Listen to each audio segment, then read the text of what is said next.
Olá, você está na 7ª temporada da Reconnect. O que você entende sobre reencarnação? Descubra com a gente e abra sua mente agora na Reconnect.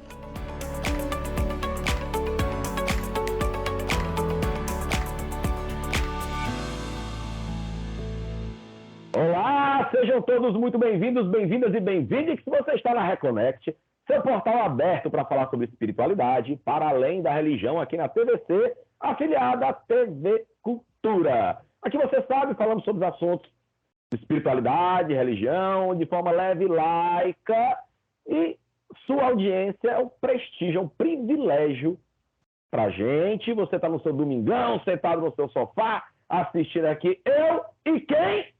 Roberto Leão. Olá, Roberto. Olá, Bernardo. Olá, galera reconectada. Sejam bem-vindos a mais uma busca pela nossa reconexão espiritual, essa busca plural, ampla, que temos feito aí em 7 temporadas. Entramos na 7ª temporada, mais um programa da 7ª temporada com um tema que a gente nunca tratou de forma mais específica. Eu acho um tema muito bacana, estou super curioso. Tem um monte de pergunta para fazer e tem um monte de coisa para aprender também.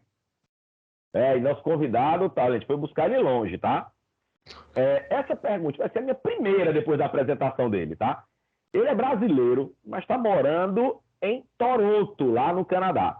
A formação dele sempre foi voltada para o mundo corporativo, né? Ele é formado em publicidade e propaganda e marketing, ele é graduado em gestão de projetos pela USP, pós-graduado em negócios internacionais, né? Inclusive no Canadá, MBA internacional pela USP.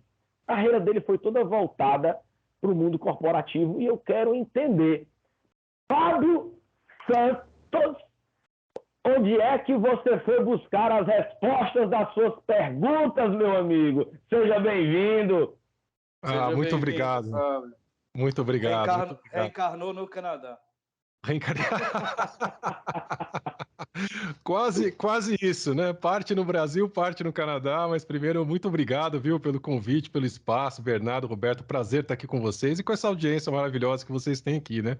Então é isso, eu nasci no Brasil, sim, moro no Canadá, já estou no meu 9º ano, né? Entrei no 9º ano canadense e realmente minha formação é completamente voltada para o mundo corporativo. Eu passei mais de 20 anos trabalhando em multinacionais, em cargos gerenciais, dentro e fora do Brasil. E realmente a pergunta que os amigos fazem, os familiares fazem, né? E as pessoas que me conhecem é o que deu na sua cabeça para você largar tudo isso e se dedicar à questão da espiritualidade, né? Porque só para ser louco mesmo, para realmente largar tudo. E tem um pouco de loucura, sim. Eu acho que quando a gente descobre quem nós somos, o que a gente veio fazer, tem um quê de loucura, porque o louco é aquele que foge do padrão, né? Então, realmente, eu fugi do padrão. Não que o padrão seja ruim, nada disso, sem julgamento, mas eu fugi do padrão e quando a gente não está no padrão tem esse quê de loucura, esse quê de diferente, né? Mas as respostas, Bernardo, indo na sua pergunta, as respostas estão dentro da gente, e é aí que está o segredo, né? A pegadinha está procurar fora o que está dentro. Então eu achei as respostas da minha pergunta dentro de mim quando eu parei de procurar fora. Mas deixa eu só te falar, antes que a gente comece a tergiversar sobre o tema, vontade. Você sente que existe nesse momento, eu não diria nem a geração, mas nesse momento que nós vivemos, as pessoas têm buscado mais isso, têm buscado mais a espiritualidade, têm buscado mais o que está dentro da gente, e esquecido um pouco, dado menos importância para o que está de fora, para as posses, para o bem, para o sucesso, dito sucesso material ou profissional? Roberto, nesse sentido, sim, tá? A humanidade teve diversos ciclos, é natural, e nós estamos no final de um desses ciclos. E todo final de ciclo tem essa reflexão mais para o espiritual, né? Aquela questão de realmente ter esse questionamento do material, do espiritual, o que realmente eu preciso para ser feliz, né? O que é ser feliz? Um questionamento de relacionamentos, de independência, de liberdade, né? A questão que eu mencionei na resposta anterior, ela vai um pouco mais à frente desse questionamento, porque mesmo dentro da busca espiritual, nós buscamos fora, né? Então, assim, depois que a gente passa essa primeira barreira de saber que a felicidade não está nas coisas materiais, apesar de que o material ser importante para nos dar tranquilidade para buscar o espiritual, porque afinal quem desperta passando fome, quem desperta sem saneamento básico, quem desperta tendo que pagar conta, trabalhando das 6 da manhã às 10 da noite todo dia, fica difícil. Então, depois de um certo material nos dando esse conforto e nós buscarmos o espiritual, há um segundo desafio, do dentro ou de fora, que é onde eu vou buscar as informações do espiritual. Ou seja, nós costumamos chamar de terceirização da salvação, né? Então, está sempre na mão do padre, está sempre na mão do ET, está sempre na mão do bispo, está sempre na mão da nave que vem buscar. Nós não temos responsabilidade alguma, é sentar e esperar que aconteça, né? Então, essa é a parte do buscar dentro ou fora. Quando a gente assume a nossa responsabilidade como fractal da fonte, ou seja, não falaram para a gente, vós sois deuses? Então, peraí, eu sou ou não sou? Se eu sou, eu posso, eu tenho as respostas em mim, então eu vou buscar. Perfeito. Uma visão que eu quero começar a gente entrar em reencarnação, né? Reencarna o que reencarna, né, Fábio? Então, a reencarnação, uma breve descrição do que o espiritismo kardecista fala, que é o retorno da alma ou do espírito, né? À vida corpórea em um novo corpo físico. Mas, para começar, cara, tem diferença de espírito para alma? Não tem entendimento. Tem diferença? Não tem entendimento o que é espírito e o que é alma. Tá. O que reencarna? Tem uma questão de semântica aí também, das palavras e definições utilizadas, né? Eu vou explicar como eu utilizo, tá? Então, eu falo que dentro da educação consciencial nós somos fractais de alma, tá? Então, fractais de alma é quem anima o corpo na dimensão em que nós estamos. Tá? A partir do momento que nós saímos da Terra, nós voltamos para uma alma ou espírito. Mas isso é uma questão de semântica. Dentro dessa nomenclatura espírita, ele está chamando de espírito o que eu chamo de fractal de alma. Então, é essa consciência dentro do planeta Terra que está, nesse momento, todos nós estamos, nessa roda de samsara. Então, aí utilizando um pouco da questão hinduísta, enfim, mas é o nome comumente conhecido, nesse ciclo encarnacional, ou seja, encarna, desencarna, que este espírito ou fractal de alma está envolvido, está preso, ele não sai, é indefinido. Então, isso encarna, reencarna, do fractal da alma ou do espírito, tanto faz. Aí depende do autor, depende da doutrina, né? Mas a definição, na verdade, a gente está falando da mesma coisa. Mas Fábio, agora você notou uma interrogaçãozinha. Fractal nós não somos inteiros, né? Nós somos partes de um todo, que se nós somos um fractal de uma alma, nós não somos somente partes de Deus. Nós somos fractais de alguma coisa ou não? Interpretei errado? De quê? Tá, o conceito de fractalidade é muito comum a gente ter essa dúvida, né? Muitas pessoas acham que fractal é um pedaço, né? Fractal não é um pedaço. O conceito de fractalidade é que o menor é igual ao maior, né? Então, no menor, eu acho o todo deste maior. Tá? Então, como essência, nós somos fractais da fonte. Ou seja, somos a fonte. Fonte, Deus, chame do que quiser, né? Dentro da experiência dessa fonte, ela se fractaliza, mais uma vez o conceito, em consciências individuais, de acordo com a dimensão em que ela vai habitar. Então, na ponta dessa experiência, estamos nós aqui na Terra, como fractais de alma. Então, nesse caminho, eu tenho desde a fonte, fractalizando individualmente em supramônada, que se fractaliza individualmente em mônada, que se fractaliza em eu sou, que se fractaliza em alma, que se fractaliza em fractal de alma, que é onde nós estamos. Então, temos duas definições. Uma, sendo fractais da fonte, porque viemos da fonte, somos a fonte. E essa fonte experiencia a sua criação através de uma fractalidade de experiências individuais. Aí todo esse caminho que eu fui dando desde a fonte nas dimensões dos universos. Perfeito. Fábio, deixa eu te perguntar uma coisa. Vamos começar agora, como eu falei. Tergiversar não no sentido de fugir ou de dar as costas para o tema, mas no sentido de desnudar o tema, que é uma coisa que a gente gosta de fazer aqui. De compreender significado... Você gosta de fazer aqui, Roberto. O Roberto, cara, ele me dá o traço toda a vida. Toda vez a gente fala, vamos falar de reencarnação. O cara vai arrodeando, vai minando o negócio, entendeu? O cara é foda. Vai lá, Roberto, vamos lá. Sair do lugar comum, porque a gente tem uma visão de reencarnação muito do que é o lugar comum né? E aí não é pouco, eu quero saber mais, eu quero saber o que é que está por trás disso aí. Então, o que é reencarnação e reencarnação existe, Fábio? A reencarnação existe, mas é interessante que as pessoas não acreditem em mim, não tenham fé, que elas pesquisem, que elas possam ir atrás da sua experiência, né? Por exemplo, tem a história do norte-americano, uma criança norte-americana chamada James Houston. James Houston Jr., na verdade, tem até livro, que é um menino que nos seus 3, 4 anos começou a ter pesadelo e começou a contar para os pais que ele lembrava que ele estava dentro de um avião na Segunda Guerra Mundial. E para encurtar a história, ele descreveu o batalhão que ele estava, o nome do avião dele, o nome que ele tinha, o nome do chefe dele, como que ele morreu, em que batalha ele morreu. Historicamente, isso é fácil de pesquisar, existem registros, e pesquisaram e realmente conferiram que realmente aquele menino estava falando a verdade. Agora, aí vem a pergunta: o que para você é prova de reencarnação, né? O que para cada um precisa de uma certa prova, né? Isso é prova de reencarnação? Isso é um forte indício. Como o caso desse menino, existem N outros, e N outros registros inclusive nas religiões oficiais, registro no catolicismo, que aceitava a reencarnação até mais ou menos o ano de 535, registros de N doutrinas que aceitam a reencarnação e apontam indícios de reencarnação, né? Dito isso, a reencarnação é essa reanimação do corpo, ou seja, a volta, né? Reencarnar. Encarnar é entrar no corpo. Quando morremos, desencarnamos. Se voltamos ao corpo, reencarnamos. Essa é a roda de Sansara que eu expliquei na resposta anterior, ou seja, sair dessa dimensão, ir para a próxima e voltar perpetuamente. A gente fala perpetuamente porque, na verdade, é ad infinitum. Essa é a prisão. É o ciclo em que você não sai mais. Porque cada vez que você encarna, você esquece quem você foi.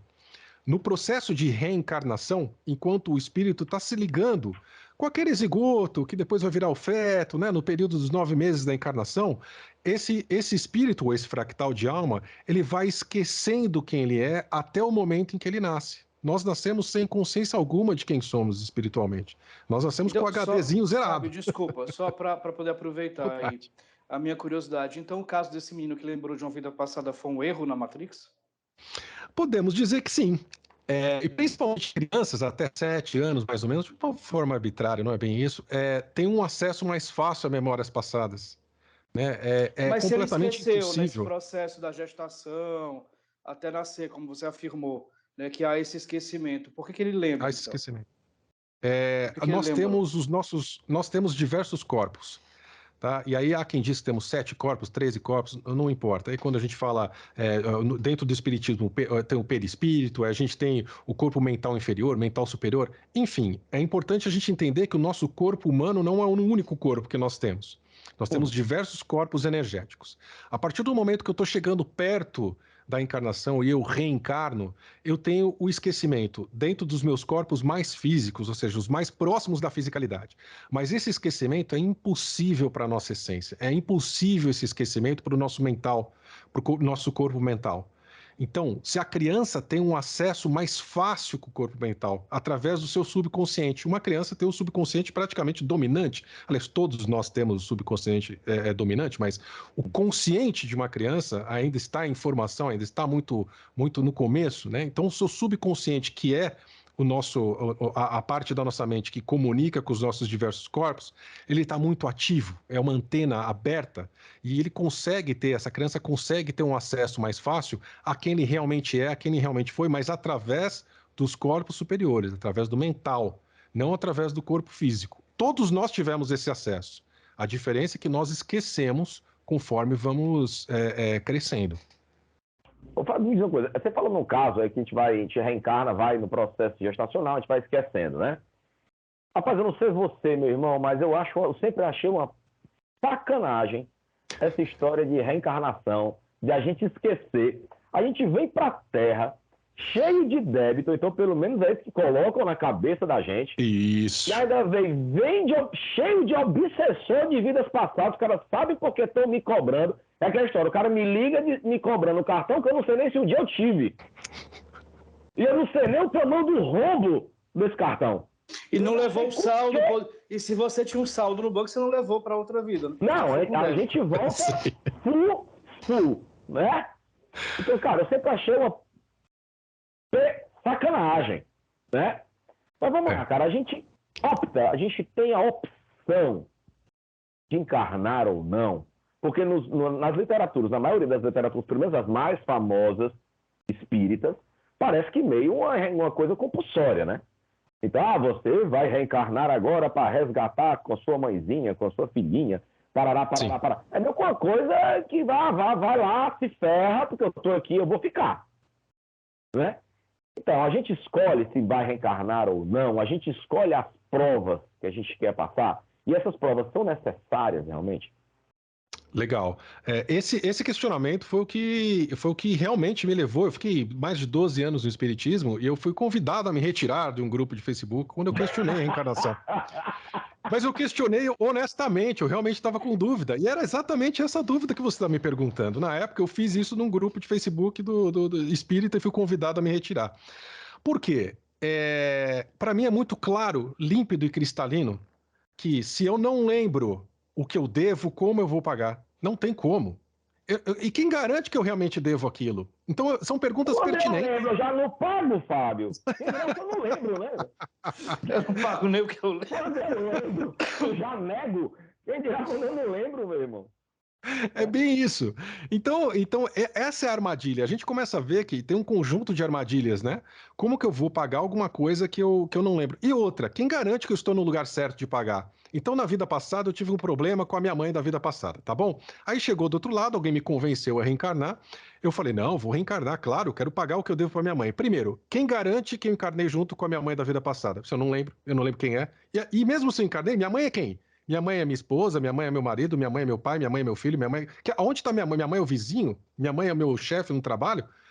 Para quem que eu tenho que pagar? Eu não vou pagar. Eu tô fadado a cometer o mesmo erro. Eu tô fadado a cometer mais erros. E na próxima vida, eu ter mais o que pagar.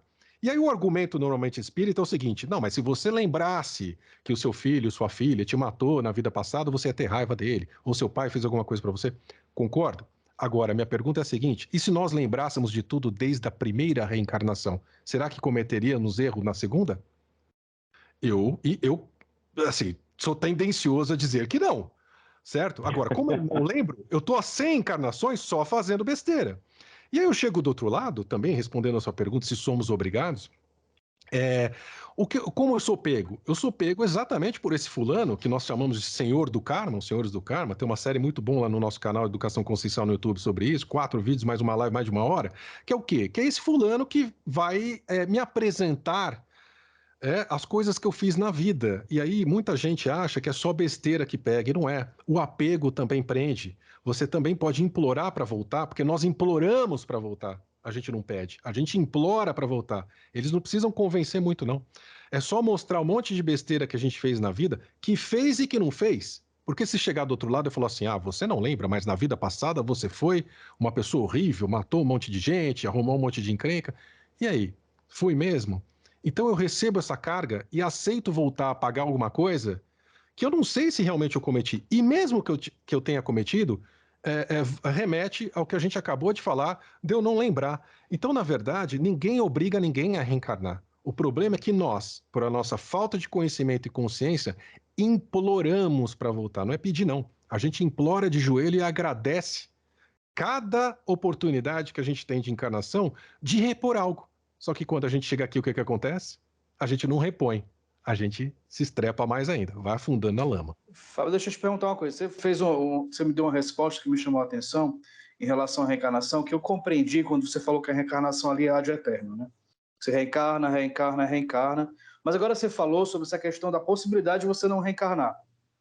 Afinal, a gente vai reencarnando para que possamos evoluir e chega um momento que a gente não reencarna mais porque tomamos essa consciência da não necessidade, ou independente de qualquer coisa, a nossa vida é uma eterna reencarnação. As nossas vidas. Né? Sim. Se deixar... É completa a terceira opção, tá, Fábio? Ou a partir de agora eu posso decidir não reencarnar mais. Pode.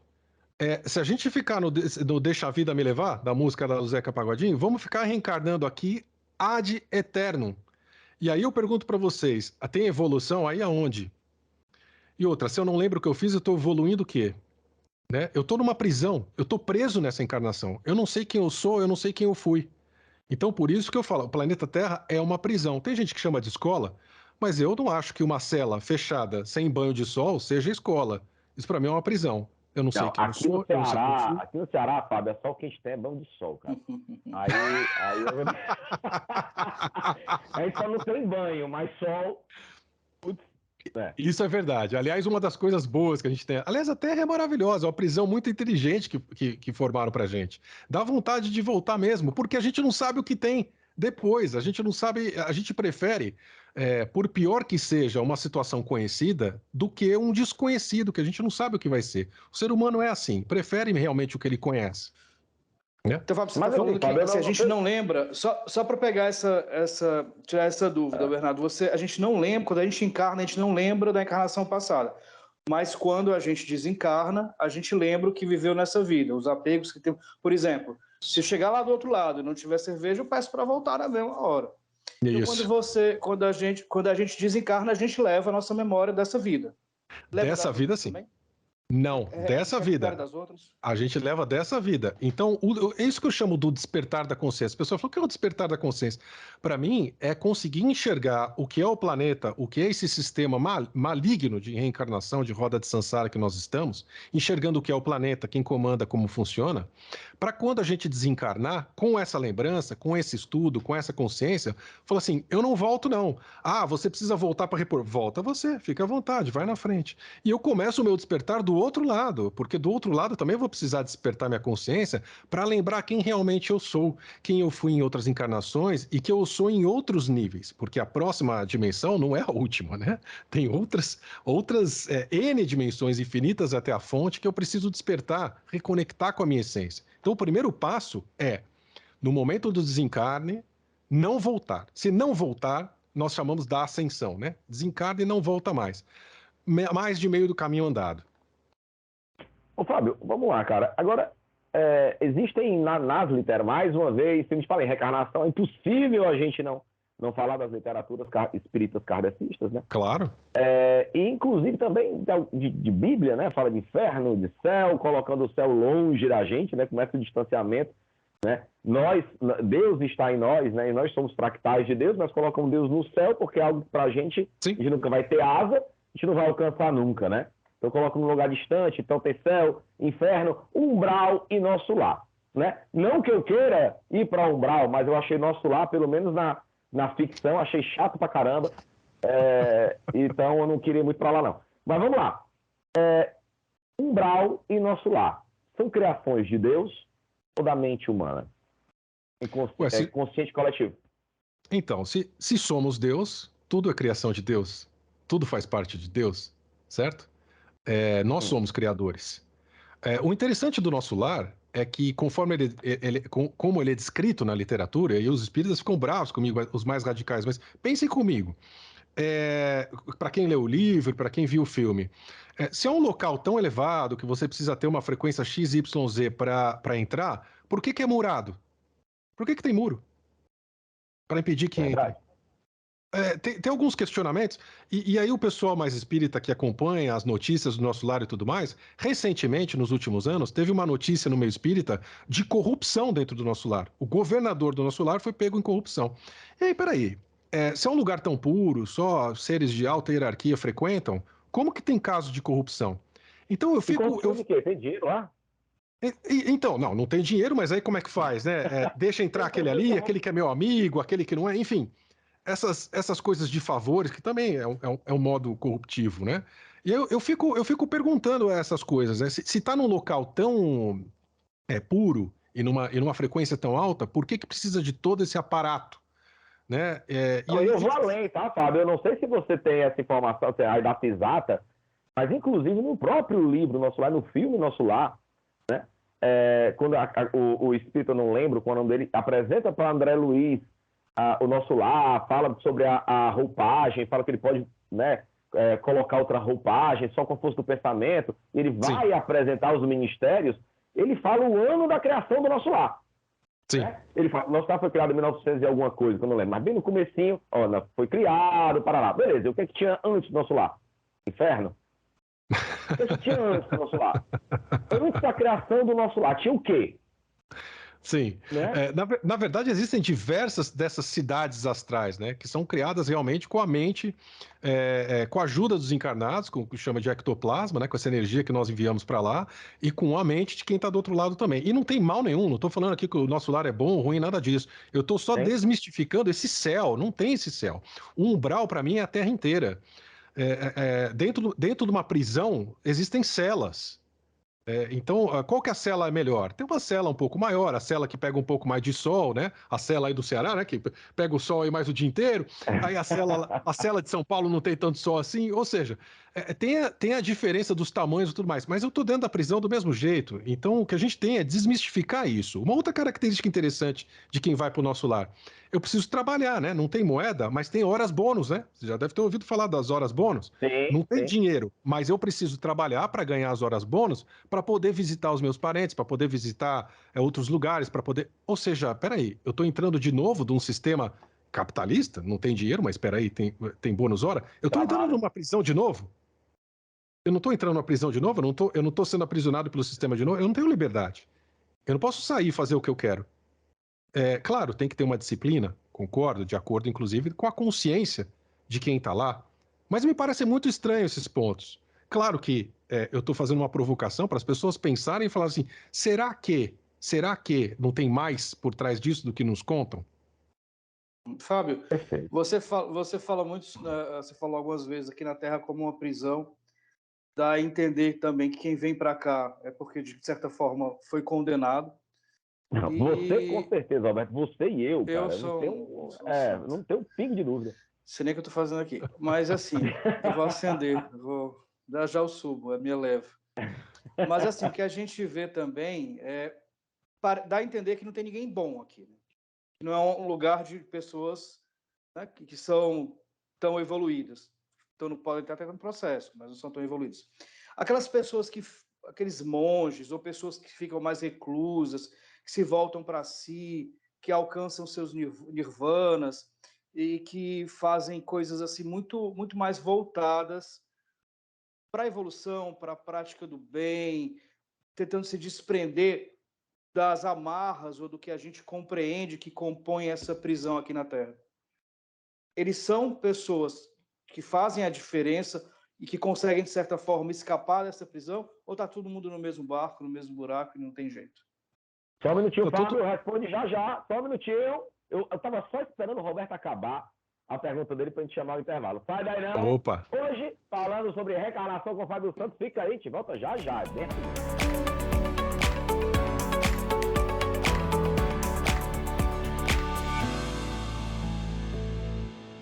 O Mercado Vida Saudável nasceu da ideia de reunir em um único local uma variedade de produtos saudáveis, veganos e sustentáveis, sempre pensando nas pessoas que buscam alimentação de qualidade, além de um bem-estar verdadeiro.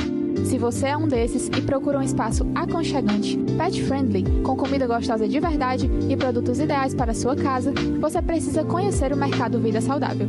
Venha nos visitar e se surpreenda!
De Marias, moda religiosa.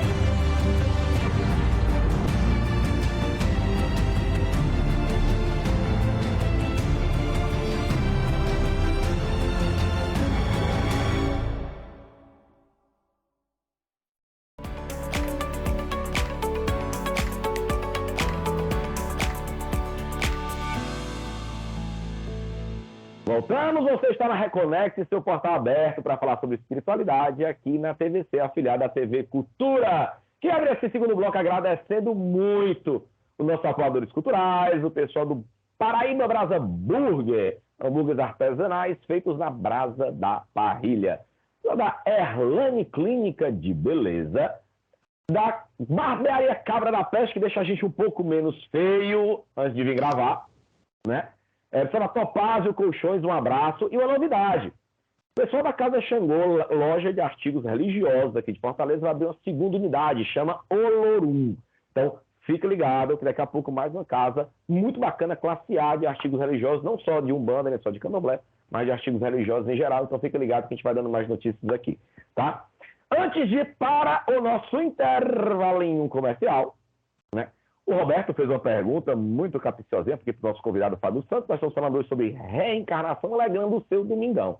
Eu falei porque tinha que rimar. Roberto, por favor, Você tá muito na riminha hoje.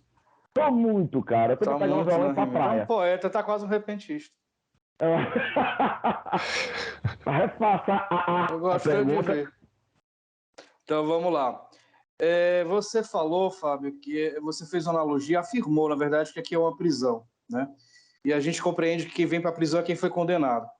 Então, compreendemos que aqui também a gente não tem santo, né? Não tem virgem aqui. E eu te perguntei sobre a questão daquelas pessoas que buscam a elevação espiritual, que se isolam das coisas do mundo. Na nossa concepção, na nossa visão, são pessoas que fazem diferente, ou que pelo menos se livram de boa parte das amarras, das grades, do que compõe essa prisão. Essas pessoas, de certa forma, elas conseguem corromper, conseguem se livrar dessa prisão, ou está todo mundo no mesmo barco? Legal. Vou responder e depois eu vou explicar a resposta. Estamos todos no mesmo oceano, não necessariamente no mesmo barco. É necessário entender o que é o planeta Terra, né? O planeta Terra é uma prisão, mas não foi criado para ser uma prisão, né? Foi um acidente de percurso, entre aspas. Ele foi criado para ser um planeta laboratório, um planeta de experiências de diversas raças, de diversas consciências, para ter um lugar com... É só a gente observar o tanto de fauna que a gente tem, de flora que a gente tem no planeta, uma coisa... o homem não conseguiu ainda descobrir tudo, né? Então, dentro da história do planeta, ele acabou sendo transformado. Eu sei que aqui falar de guerras interestelares, guerra de Órion e tudo mais, mas é isso mesmo, esse é um outro assunto, uma outra vertente, mas a consequência de uma dessas guerras multidimensionais, vamos dizer assim, foi o fato de transformar o que era um planeta de experiências num planeta prisão. E quem estava aqui? Quem estava aqui trabalhando nas experiências acabou sendo preso também. Então, nós recebemos um lado da guerra de prisioneiros, um outro lado da guerra de prisioneiros, então, dois lados de guerras, e mais quem estava aqui, cientistas e tudo mais, que a gente chama, para quem já está aí na espiritualidade, tem a ver com as 22 delegações, as 22 delegações que já estavam na Terra com seus experimentos. Federações Então, e tal. Tem tudo. Então, a gente tem aqui prisioneiros e a gente tem os gaiatos. Isso. O Roberto e eu. Isso. Então a gente tem os gaiatos também. Então, assim, se falar que só tem gente boa, gente ruim, o bom ou ruim depende muito da perspectiva, né? Eu preciso de alguém julgando isso. Então é muito complicado, precisa ver dentro da perspectiva do próximo. Eu costumo perguntar se a humanidade é boa ou ruim. É uma pergunta difícil de ser respondida, né? A gente tem N exemplos bons, N exemplos ruins. Ou se a gente perguntar para o boi, né, para a vaca, para a galinha, vai falar que a humanidade é horrível, porque a gente come eles, os filhos dele e tudo mais. Então, uma coisa. Agora, se a gente perguntar para o cachorro, para o gato, talvez tenha uma outra resposta. Então, se tem consciências boas ou ruins aqui dentro, tem de tudo. Agora, se uma consciência que se escolhe isolar, meditar, né, em prol do bem comum, está fazendo o bem para ela ou para os demais, depende muito. Depende muito, porque tudo que começa a se desenvolver dentro desse planeta acaba sendo ferramenta e armadilha, eu chamo de oposição ao despertar, né? Esse pessoal que controla o planeta acaba colocando uma armadilha para a gente acabar sendo pego. Então imagine, se uma pessoa se isola e ela só medita o dia inteiro, nela, pensando dela, numa elevação dela, na verdade ela está criando mais um holograma para ela mesma e não está ajudando nem ela, nem os próximos. Então, eu diria que se for para escolher, não estou falando que todos os monges, não, tem gente que ajuda mesmo, que tem essa consciência, que já não consegue mais viver em sociedade e vai ajudar a humanidade desdobrado com aqueles outros corpos que a gente conversou no primeiro bloco. Ele não precisa ir fisicamente. Então, o monge está lá isolado, mas ele não está isolado, ele está isolado fisicamente. Mas com os outros corpos, ele está ajudando muito. Então, se for para escolher, eu diria assim, se tiver que falar, e aí, eu me isolo ou não me isolo, não se isole. Se ajude primeiro, depois ajuda quem está dentro de casa. Não é ajudar a humanidade, não. Ajuda o seu filho, ajuda o seu esposo, seu amigo, seu vizinho. Né? Antes de querer ajudar a humanidade, se ajude. Sabe aquela questão do avião? Na hora que cai a máscara, você não vai pôr quem está do lado primeiro, você põe em você, né? Porque se não puser em você e você tentar colocar no nenenzinho do lado, morre os dois. Então, no despertar, eu faço essa analogia. Primeiro você se ajuda, porque se você não se ajudar antes e quiser ajudar o outro, morre os dois juntos abraçados. Mas inclusive a gente teve não vem ao caso, a gente teve um discurso aqui no programa sobre espiritismo, né? Um convidado, inclusive, muito bacana e tudo mais, mas ele fez um discurso, uma parte do discurso dele foi que na Terra não tinha ninguém santo, aqui nós éramos estupradores, ladrões, não sei o que, pô, aqui não tinha ninguém santo. Cara, isso me chocou bastante, né? Pô, então aqui é todo mundo ferrado, não tem ninguém de luz, não tem ninguém que tenha mais esclarecimento, é todo mundo nivelado. Então, se é todo mundo nivelado, por que tem um sofre mais, outro sofre menos? Tá, já não existe nivelamento. Sim. Né? Temos de tudo, né? Então, falar em luz, você acredita em guias de luz, cara? Você acredita em anjo de guarda, caboclo, aqueles guias que aparecem nos livros espíritas? Você acredita nisso? Sim, mais uma vez uma questão de semântica, de nomes, né? Dar nomes às coisas, né? São consciências que estão interessadas no despertar da consciência, né? Que estão nos ajudando a despertar. Eles também estão no caminho deles, né? Então, assim, quando a gente fala de caboclo, guia e tudo mais, estamos falando de todo mundo que está dentro da Terra, né? Então, estamos falando de fractal. Estamos falando de fractais de alma. Então, ele sai dessa dimensão, desencarna, está na outra dimensão. Lá naquela outra dimensão, ele também tem alguns interesses de que as coisas aqui na fisicalidade caminhem. Ou por ele ser um fractal seu, então veja mais. Vamos lá. Quando eu estou como alma e eu me fractalizo em diversas consciências individuais. Aqui dentro, vamos falar aqui na Terra, tá? Então eu tenho diversas consciências individuais que pertencem a uma mesma alma. Por isso que chamamos fractais de alma. Então eu tenho vários eus pertencentes à minha alma que estão encarnados na Terra, ou não, em diversos momentos do espaço-tempo, da história da Terra. Então pode ser que num momento eu seja o meu próprio guia. E aí que tá a jogadinha. Muitas vezes a gente acha que o nosso guia, aquele que aparece para nos ajudar, é uma consciência externa, amiga. Não, é você mesmo voltando para te ajudar. Porque se você não despertar, ele não consegue voltar para a alma.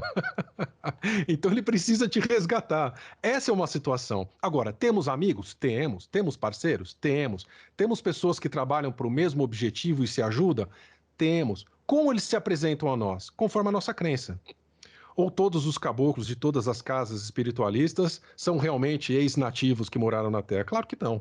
Né? Nem todos os pais velhos. Não, são consciências que assumem essa aparência para que a gente se convença do que eles estão falando. Porque imagine se baixa alguém no centro espírita e fala assim: eu sou você, agora me escuta.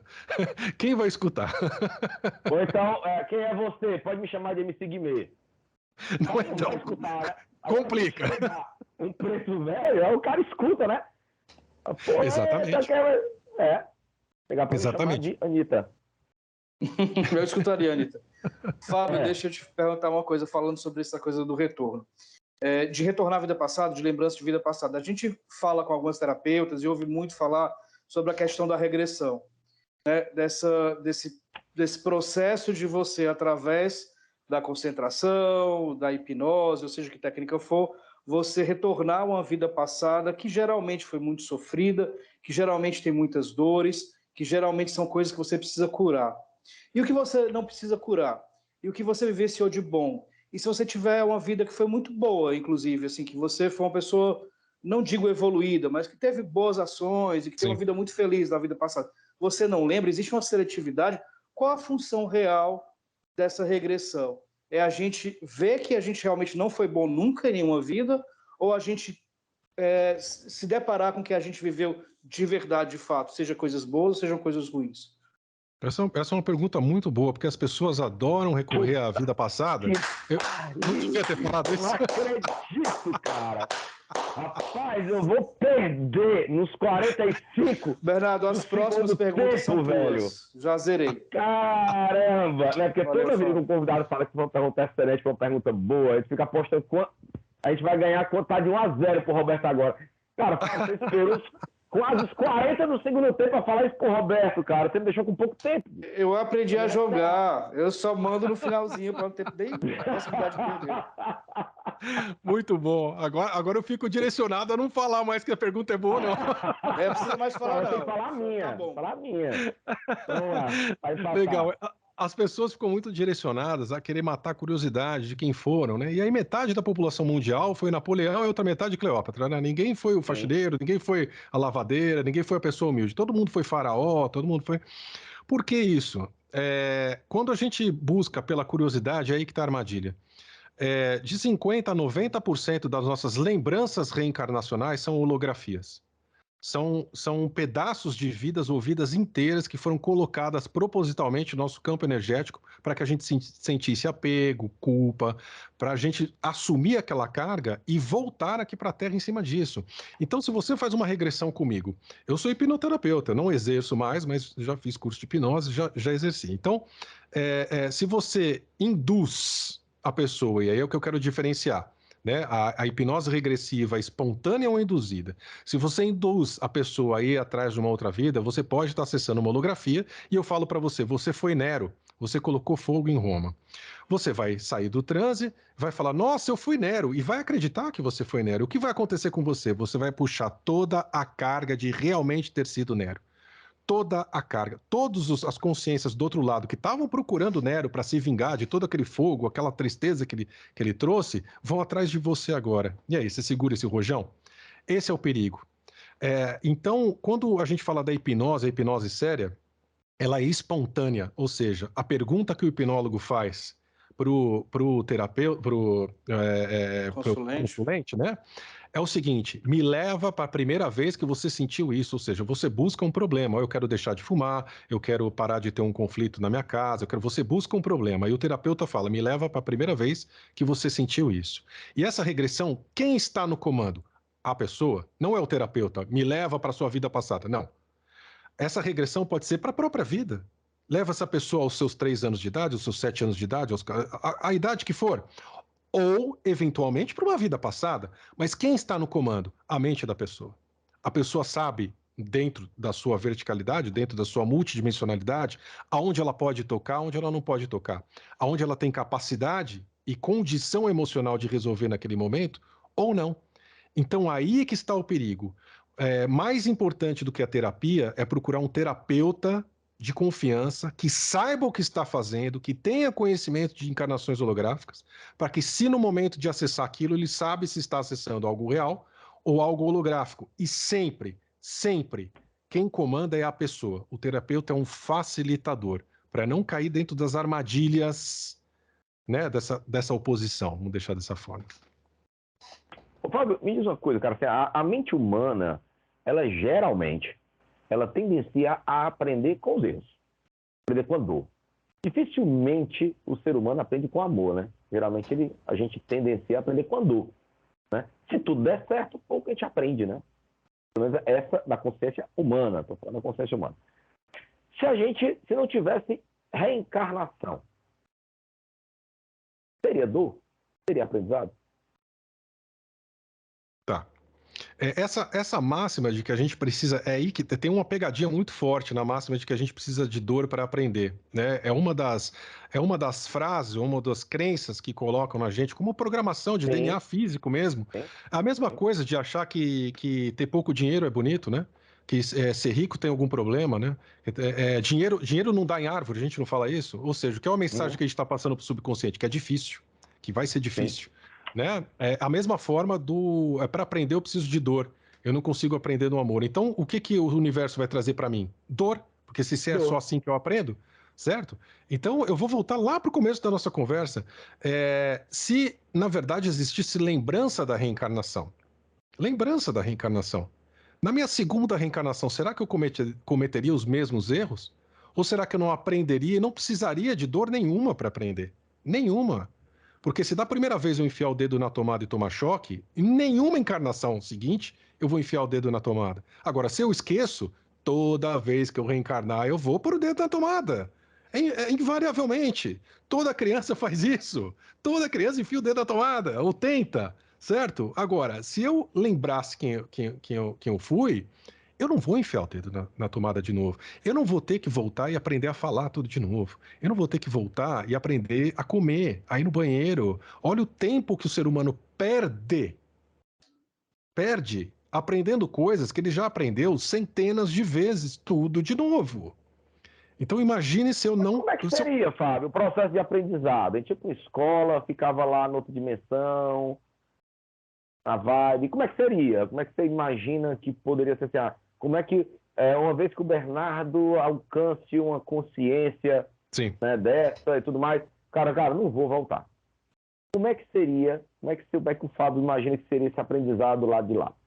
Você tem uma outra vida do outro lado, vamos começar assim. Quando você morre aqui, você nasce do outro lado. E você já nasce com o conhecimento de que você foi aqui.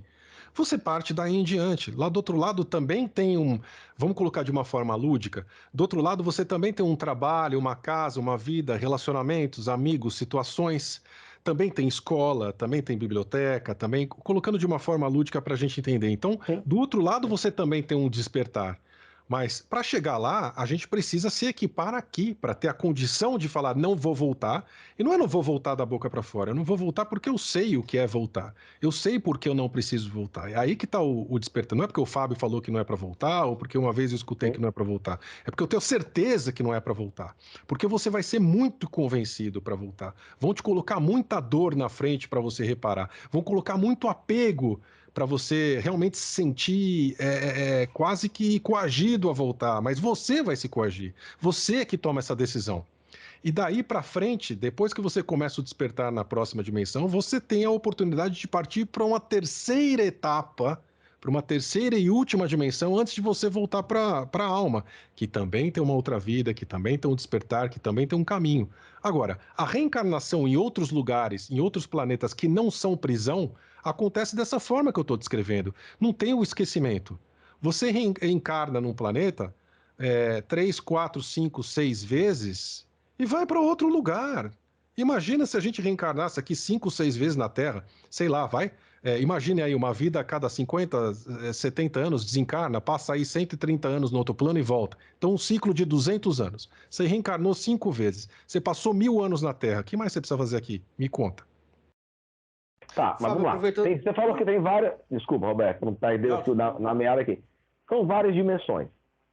Dimensões que também são dimensões conscienciais, né? Mas cada dimensão com um fractal, né? Eu aprendo aqui para subir para uma dimensão, né? Isso. Nessa dimensão, tá aqui, eu morro e escolho não reencarnar. Nessa outra dimensão, há morte, há reencarnação. Sim, porque a morte é uma passagem, né? A gente tem que entender que a morte é o fim de um corpo físico, desse nosso corpo físico aqui dentro da nossa dimensão. Quando a gente vai para a próxima dimensão, nós também temos um corpo, que o espiritismo chama de perispírito, vamos deixar dessa forma.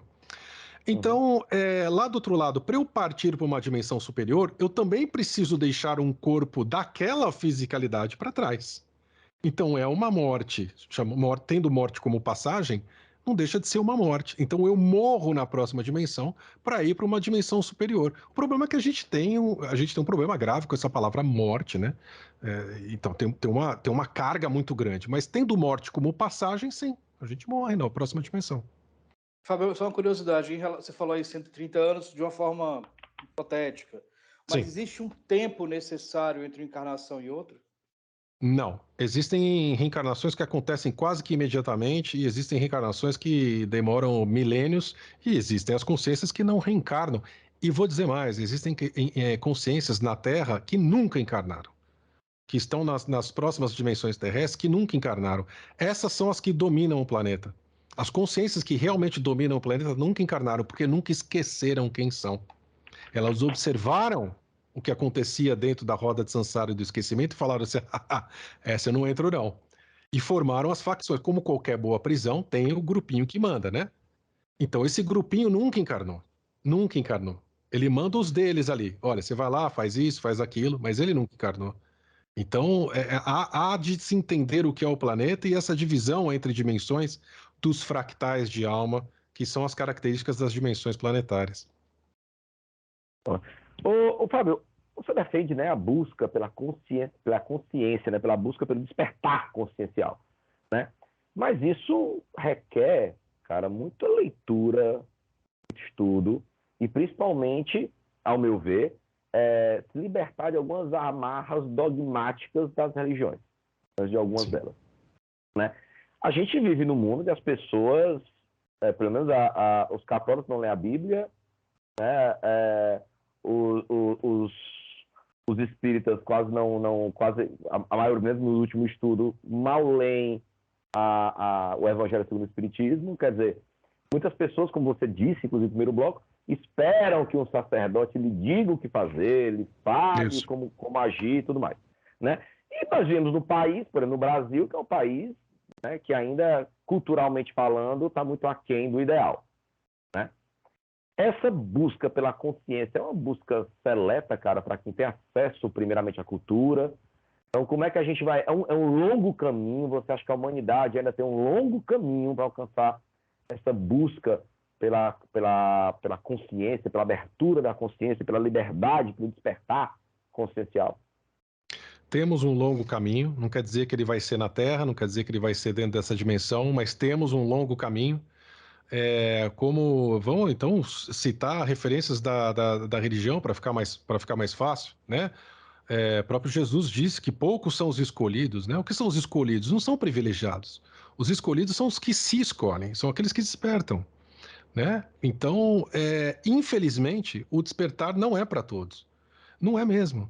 Nem todo mundo tem a condição de despertar consciência nesse momento. E eu não estou falando de cultura, de condição social, de financeira, nada disso, porque a informação chega para todos. Nós estamos aqui, obviamente, conversando dentro de uma faixa social, uma faixa econômica, né? A gente tem um público-alvo, digamos assim, de espectadores, de pessoas que nos acompanham. Então, e existem outras pessoas trabalhando no despertar em outras culturas, em outras faixas. Então, falando da nossa faixa e da humanidade como um todo, não é para todos mesmo, não é todo mundo que vai se libertar do dogma, não é todo mundo que vai ter a curiosidade de estudar por si só, de tomar a decisão por si, de não se deixar levar pela conversa, né, de buscar a prova por si próprio, de experienciar por si próprio, né? Muitas vezes nós somos programados realmente para isso. Então, para romper essa programação, é muito difícil. Tem uma questão consciencial mesmo, da trajetória dessa consciência ao longo da história, e tem muita questão física também, porque a partir do momento que a gente encarna, a gente recebe a carga física mesmo, da ancestralidade daquele corpo. Não necessariamente eu tenho alguma coisa a ver com meu pai, com meu avô, com meu bisavô, com meu tataravô, mas a partir do momento que eu encarno nesse corpo, eu recebo toda a carga energética e toda a carga de toda essa ancestralidade. Então, eu tenho que lidar com os meus problemas e com os problemas daquele corpo que eu encarnei. Então, nem todo mundo consegue lidar com isso. Os poucos que conseguem serão os escolhidos, segundo essa linguagem bíblica, que na verdade quem escolhe é você. Nós nos escolhemos. Fábio, a gente está terminando aqui, mas eu queria saber uma opinião sua. Dentro dessa nossa necessidade de conscientização, desse processo de tomar consciência, a religião, ela mais atrapalha do que ajuda ou mais ajuda do que atrapalha? Depende do momento, né? Agora vai criar um problema. Eu não vou nem falar que a pergunta é boa, né? Essa aí eu já não... Mas a religião... Eu não cheguei a falar. A religião, ela tem um papel, na minha visão, tá? Uma visão muito particular. Ela tem um papel temporário e transitório na vida das pessoas. Tá? Eu acho que, por exemplo, a religião funciona muito bem quando tira alguém de um vício, uma pessoa que não tem disciplina, uma pessoa que não tem, vamos colocar fé, vamos deixar quieto assim, uma pessoa que não pensa no espiritual, no além-vida, ela cumpre uma função muito boa. E aí o caminho clássico, eu costumo falar lá no meu canal, que o caminho clássico de quem chega na espiritualidade independente, ou seja, nesses livres pensadores, é um caminho que normalmente começa no Brasil ou em Portugal, né? Começa no catolicismo, depois ele passa... alguma coisa está diferente, vou estudar um pouquinho do espiritismo, aí vai para o espiritismo, abre a cabeça, fala, meu Deus, cidades astrais, reencarnação, que loucura. E aí tem um amigo que acaba levando numa casa de umbanda, candomblé, fala, gente, que coisa maluca, caboclo, olha só, tudo que acontece. E chega um momento em que ele encontra uma barreira, como eu encontrei, foi a questão da reencarnação, foi a minha barreira no espiritismo. Ele falou assim, não, isso aqui tem limitações e eu não quero ter limitações. Então, muitas pessoas ficam presas dentro desses ciclos, dessas fases, digamos assim, do despertar, dentro do catolicismo, dentro do protestantismo, dentro de outras religiões, e aceitam os dogmas. A definição de dogma, por mim, por si só, já é algo que me fere, porque é uma informação indiscutível. Para mim, não tem nada indiscutível. A partir do momento que eu não posso discutir sobre uma coisa, eu já tenho um problema. E o catolicismo tem mais de 40 afirmações indiscutíveis. E o espiritismo também tem os seus dogmas, porque acabou, infelizmente, virando religião. E um desses dogmas é que a reencarnação é uma bênção. É uma máxima do espiritismo. Então, se não há essa discussão, já me perdeu. Agora, tem gente que gosta, que se protege, que se esconde no bom lado da coisa. Se protege, vamos dizer assim, não se esconde. Se protege atrás dos dogmas e das religiões para se sentir aceito, para ficar numa posição confortável, para pertencer a algo social. Né? E é normal, então, exatamente, a base da pirâmide. Ou seja, ou acha que a vida de um pensador independente é fácil em termos sociais, né? Imagino que os amigos falam do Fábio, que as pessoas que trabalhavam comigo falam do Fábio. Mais de 20 anos em multinacionais. Então ficou maluco. Claro que ficou maluco. Joia. Roberto, nos reconectamos? Nos reconectamos. Perfeito, muito bom. Muito obrigado por ter aceitado o convite. Volte mais vezes. Precisamos ter mais papos. Muito obrigado. Muito obrigado, cara, por essa generosidade, ter aceitado aí Toronto falando com a gente. Então, o Fábio vai estar aqui, já fica o convite, tá, Fábio? Vai ter um evento em Fortaleza. Fala rapidamente, Fábio, quando é que é o teu evento? Que o programa já tá domingo agora, então vai dar tempo o pessoal se programar, vão ser que dias de setembro? Ah, legal. 10 e 11 de setembro, o curso chama Semente da Vida, tá? 10 e 11 de setembro, tá chegando já. Você pode entrar lá na nossa página, fabsantos.com.br, fabsantos.com.br, tem todas as informações, mas tem tudo a ver com o despertar da consciência, usando a natureza, a reconexão com Gaia, com essa consciência da natureza. Ninguém desperta sem a autorização frequencial de Gaia, ou seja, ninguém desperta se não for pela natureza. E o Semente da Vida, que é esse nosso curso, e vai estar em Fortaleza pela primeira vez, 10 e 11 de setembro, traz essa ferramenta, ou seja, como conectar com a natureza para despertar. Que joia. Então vai aparecer aí embaixo do Fábio, a página que ele acabou de falar, tá? Vai aparecer também aqui as redes sociais do Fábio, ele vai passar aqui as redes sociais dele. Se você quiser tirar alguma dúvida, ver o conteúdo do Fábio, muito bacana, tá? Então, Fábio, já fica o convite, quando você estiver aqui, a gente vai falar em estúdio dessa vez, tá? Falar um pouquinho mais sobre um pouco desse evento bacana. Muito obrigado, Fábio. Prazerzão. Obrigado, Roberto. Mais uma reconexão. Realizada com sucesso. Você que está em casa, domingão, bom domingo. Até a próxima semana. E beijão. Até o próximo programa. Tchau, gente. Obrigado.